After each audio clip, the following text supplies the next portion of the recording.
Hello students, previous class में हमने अलैंगिक जनन और उसके जितने भी प्रकार हैं उसे डिटेल में जान लिया था। तो आज की क्लास से हम स्टार्ट करने वाले हैं लैंगिक जनन। तो बिना टाइम वेस्ट किए आइए आज की क्लास स्टार्ट करते हैं। तो लैंगिक जनन की अगर बात हो रही है तो आपको ये चीज़ पता होना चाहिए कि लैंगिक जनन जो है वो ज़्यादातर बहुकोशिकीय या जटिल जीवों में होता है, क्योंकि एक कोशिकीय जीव तो अलैंगिक जनन करते हैं, वो हमने प्रीवियस क्लास में ही डिस्कस कर लिया था। और लैंगिक जनन की जहाँ तक बात रही तो लैंगिक जनन क्या होता है, तो ऐसी विधि है जिसमें नर और मादा दोनों को ही भाग लेना होता है। ठीक है, तो दोनों अपने अपने युग्मक जो हैं वो बनाते हैं और वो युग्मक जब निषेचित होता है तो नए जीव बनने की प्रक्रिया शुरू होती है। और दूसरे भाषा में कह सकते हैं कि लैंगिक जनन क्या है, तो जनन की वह विधि जिसमें नर युग्मक जो कि शुक्राणु होता है और मादा युग्मक जिसे अंडाणु कहते हैं वो भाग लेते हैं। ठीक है, लैंगिक जनन कहलाता है। अब कुछ टर्म हैं, यानी कि कुछ आपको क्या हैं कि पद दिए जाएंगे, वो आपको पता होने चाहिए। जैसे निषेचन, अगर आपसे कोई पूछता है निषेचन क्या होता है तो आपको पता होना चाहिए जब नर युग्मक मादा युग्मक से क्या होता है, संलयन करता है तो उसे निषेचन कहते हैं। तो नर युग्मक और मादा युग्मक जब संलयन करते हैं तो उसे निषेचन कहते हैं। और ये याद रखना है कि नर युग्मक जंतु में शुक्राणु होता है और पादपों में, अगर पुष्पीय पादप की बात करूँ जो फूल देते हैं ऐसे पादप की बात करूँ तो उसमें नर युग्मक पराग कण होता है। वहीं अगर मादा युग्मक की बात करूँ तो मादा युग्मक चाहे पादप हो चाहे जंतु हो, दोनों में अंडाणु होता है। क्या होता है? अंडाणु होता है। तो यहाँ पे याद रखना, जिन जनन कोशिका में भोजन, और मादा युग्मक क्या होता है, जिन जनन कोशिकाओं में भोजन का भंडार संचित होता है उसे मादा युग्मक कहते हैं। तो अगर मैं जंतुओं की बात करूं तो उनमें जो नर युग्मक होता है वो गतिशील होता है, यानी कि वो गति करता है, और मादा युग्मक जो है वो अपनी जगह पे स्थिर रहती है। तो नर युग्मक मादा युग्मक के पास जाता है, ये चीज़ याद रखना। तो यहाँ पे हमने निषेचन समझ लिया कि नर युग्मक और मादा युग्मक का संलयन होना निषेचन है। दूसरी चीज़ हमने नर युग्मक जान लिया, नर युग्मक जो है वो गतिशील जनन कोशिका होती है। अगर जंतु में बात करूँ तो नर युग्मक को शुक्राणु कहते हैं, और पुष्पीय पादप में कहूँ तो परागकण कहते हैं नर युग्मक को। और मादा युग्मक की बात करूँ तो चाहे पादप हो चाहे जंतु हो, अंडाणु होता है, और इसमें क्योंकि भोजन संचित होता है तो ये स्थिर रहता है और गतिशील गति नहीं करता है। तो ये चीज़ क्लियर होनी चाहिए।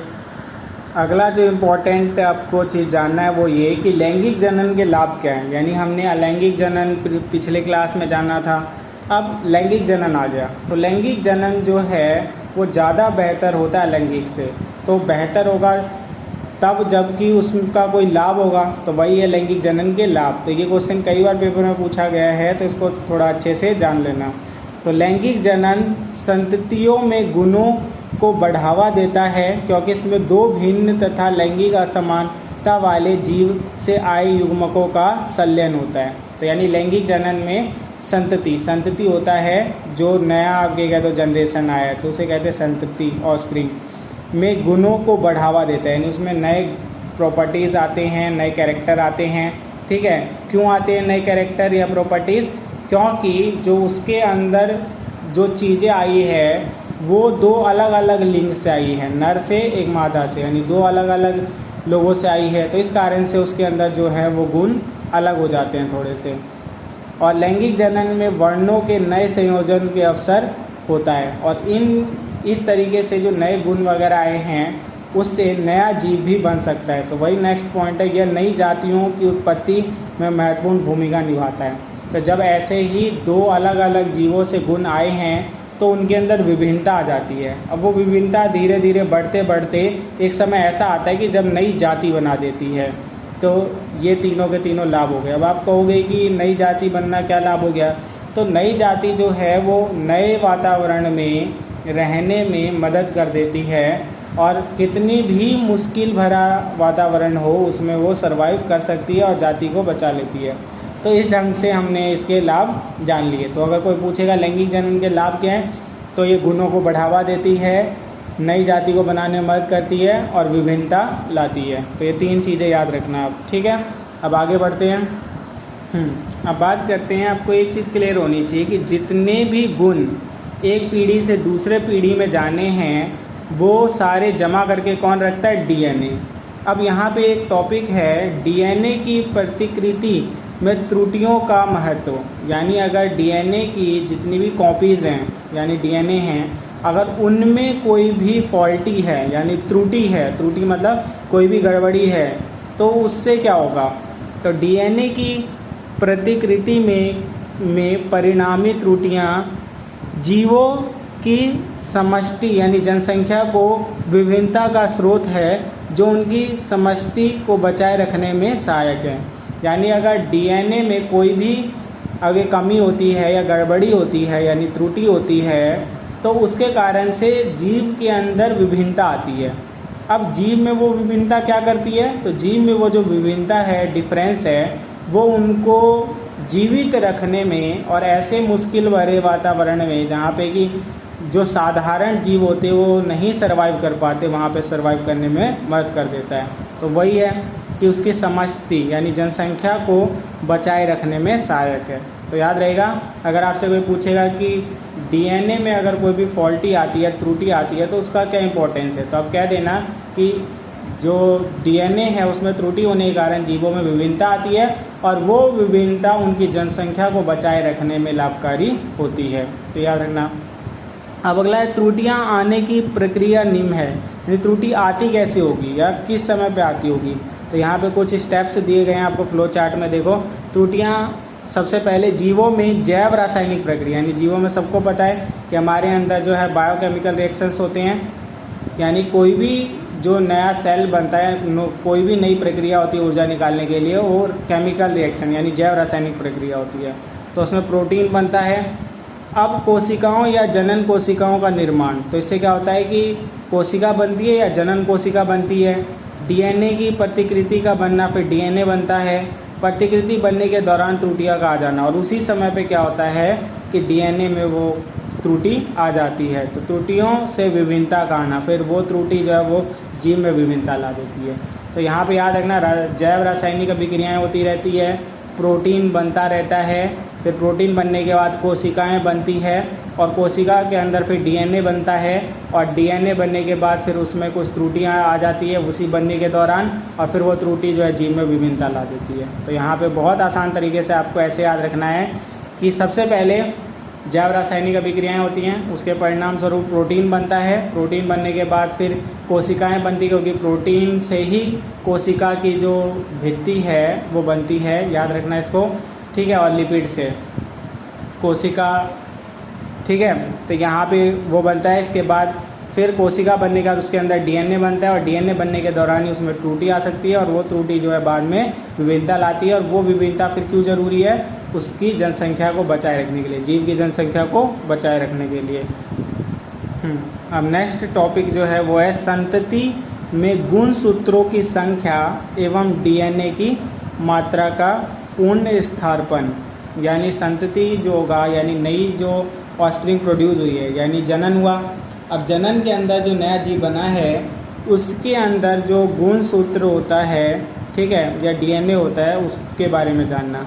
तो जनन अंगों में कुछ विशेष प्रकार की कोशिकाएं जनन, ठीक है, कहा गया है जनन अंगों में कुछ विशेष प्रकार की कोशिकाओं की परत होती है, जिसमें जीव की कायिक कोशिका की अपेक्षा गुणसूत्रों की संख्या अधिक होती है। तो याद रखना कि जनन अंग के अंदर कुछ कोशिकाएं बनती हैं जिसे जनन कोशिकाएं कहते हैं। क्या कहते हैं? जनन कोशिकाएं कहते हैं। अब वो जनन कोशिकाओं में जो नॉर्मल हमारे आम कोशिका होंगी ना, कायिक कोशिका, जैसे दो तरीके की कोशिकाएं होती हैं, एक कायिक कोशिका होती है और दूसरी जनन कोशिका होती है, ठीक है। तो जो कायिक कोशिका होती है उसमें 46 गुणसूत्र होते हैं। अगर हम इंसानों की बात करें तो इंसानों के कायिक कोशिका में 46 गुणसूत्र होते हैं, वही जनन कोशिका के अंदर 23 होते हैं, यानी कि इससे आधे होते हैं। ये चीज़ याद रखनी है। और कायिक कोशिका तो हमारी वृद्धि वगैरह में आगे रहती है, या हमारी जितनी भी अंग वगैरह वो बनाती है। और जनन कोशिकाएं जो होती हैं वो जो निषेचन होगा ना, यानी नर युग्मक और मादा युग्मक का, वहाँ पे काम में आती है।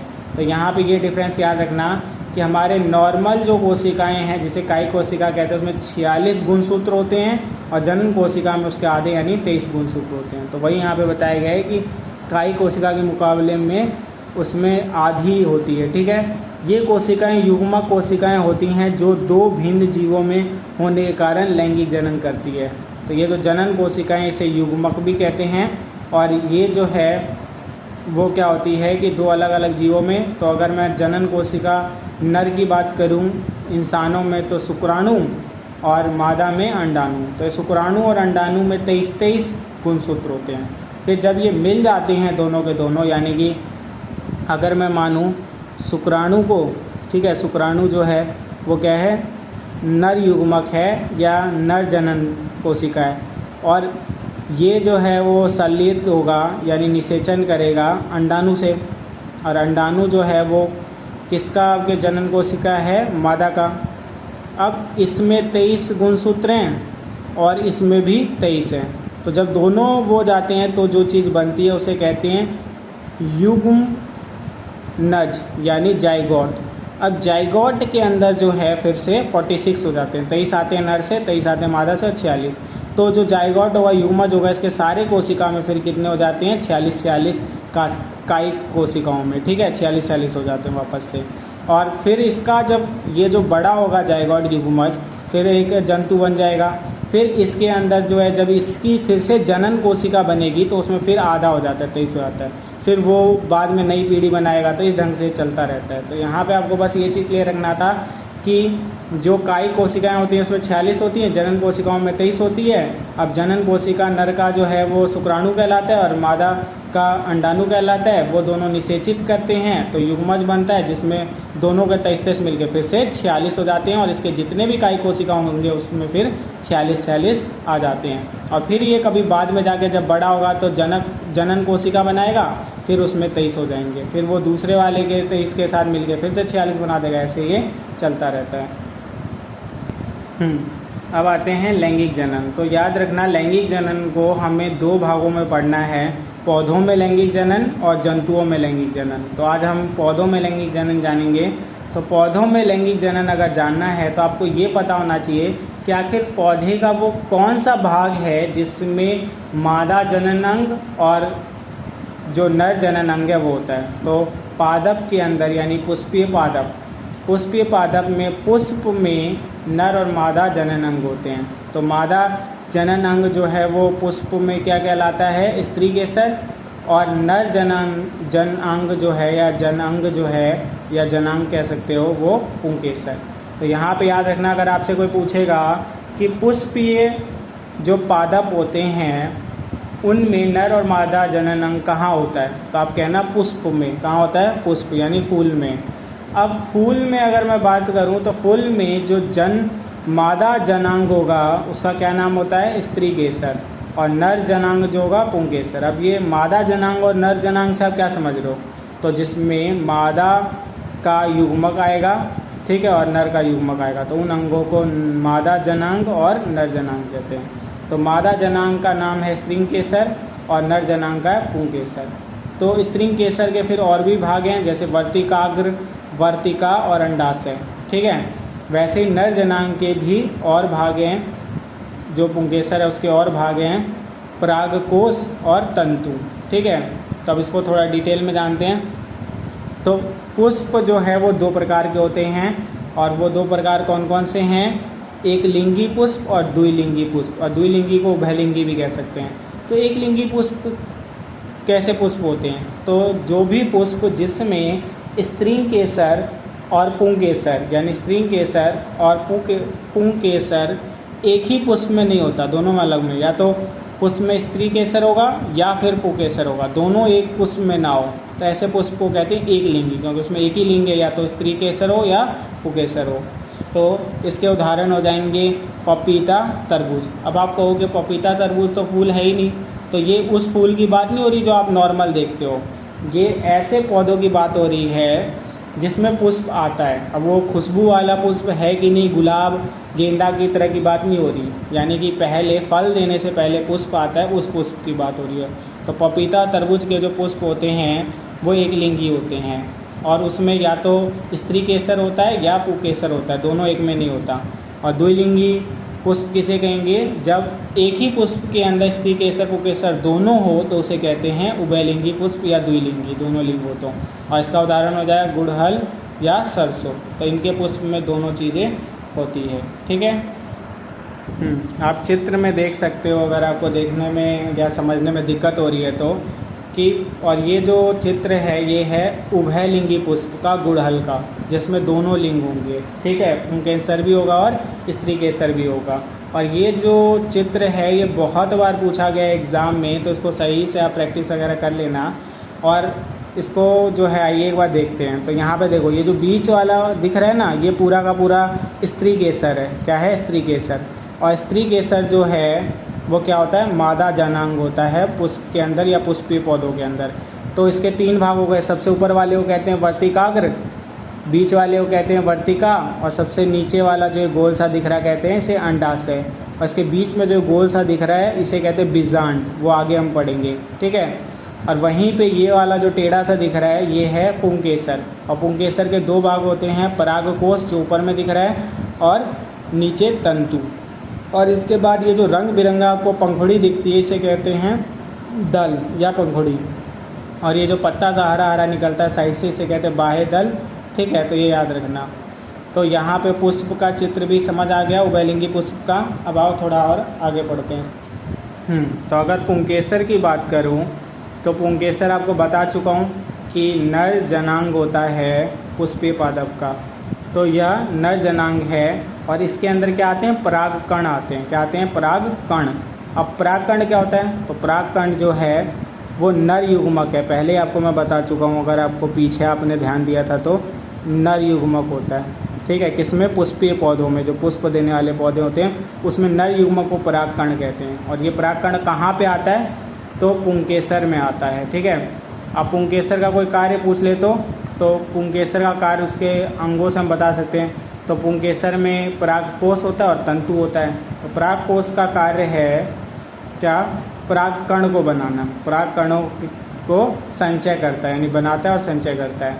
और परागकण जो हैं वो फिर क्या करते हैं? परागकण पौधे में नर युग्मक होता है। ठीक है, जो सामान्यतः पीले रंग का पाउडर जैसा चिकना पदार्थ होता है। तो यहाँ पे याद रखना कि परागकोश परागकण बनाता है और परागकण जो है वो बाद में संचयन करेगा अंडाणु के साथ। वो भी किसके अंडाणु के साथ? जो स्त्री जो जनांग है उसमें होता है। ठीक है, तो उसके साथ संचयन करके नया फिर पुष्प वाला पौधा बनाएगा। तो यहाँ पे परागकण समझ आ गया क्या है। और परागकण को अगर पहचानना हो तो आप गुड़हल के फूल को अगर कभी लोगे तो वहाँ पे आपको क्या है? पीले रंग का पाउडर जैसा दिखाई देता है, वही परागकण होता है। ठीक है। और परागकण है क्या चीज़? तो परागकण नर युग्मक है, वो भी पुष्पीय पौधों का। अब आते हैं स्त्री केसर पे। स्त्री केसर बता चुका हूँ कि मादा जनांग है या स्त्री जनांग है। ठीक है। और ये 3 भागों से मिलकर बना हुआ है, वर्तिकाग्र, वर्तिका और अंडाशय। तो यह पुष्प के केंद्र में उपस्थित होता है। और ये क्या है कि फूल के एकदम केंद्र में होता है। अगर हमने अभी फूल का चित्र देखा था या पुष्प का चित्र देखा था तो उसके केंद्र में था स्त्री केसर। ठीक है। अब बात करते हैं इसके 3 भागों की। तो अगर मैं बात करूं सबसे पहले वर्तिकाग्र की, तो वर्तिकाग्र कौन सा भाग है? परागकण की क्रिया होती है, यह चिपचिपा होता है। यानी वर्तिकाग्र जो होता है यहीं पे परागकण जो है की क्रिया होती है और यह चिपचिपा होता है। ठीक है, क्योंकि जिससे कि परागकण जो आए वो यहाँ पे चिपक जाए और आगे की प्रक्रिया कर पाए। वर्तिका जो है वो एक लंबा सा खोखला सिलेंडर की तरह होता है और ये जोड़ता है वर्तिकाग्र को किससे? अंडाशय से। तो बीच का रास्ता होता है। ठीक है।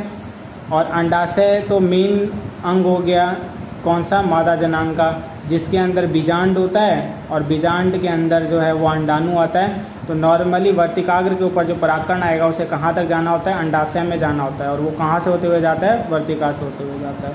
ठीक है, तो याद रखना। और अगर कोई पूछ ले स्त्री केसर के कार्य बताओ, तो वर्तिकाग्र जो है वो परागकण की क्रिया यही होती है। वर्तिका जो है यह नर युग्मक को अंडाशय तक पहुँचाता है और अंडाशय में निषेचन की क्रिया होती है और भ्रूण का निर्माण होता है। तो ये था इसका कार्य। तो आज की क्लास में हमने जो है वो लैंगिक जनन के बारे में जानना शुरू किया और लैंगिक जनन पुष्प में जानने तक पे ख़त्म किया है। और हमने आज पुष्प के अंदर लैंगिक जनन के बाद क्या होता है ये नहीं जाना है, बस ये जाना है कि जो लैंगिक जनन के लिए जो पुष्पीय पौधे होते हैं उनमें कौन सा अंग होता है और उसको थोड़ा डिटेल में हमने जाना है। तो आज की क्लास में इतना ही, मिलते हैं नेक्स्ट वीडियो में आगे के टॉपिक्स को लेके। तब तक के लिए बाय।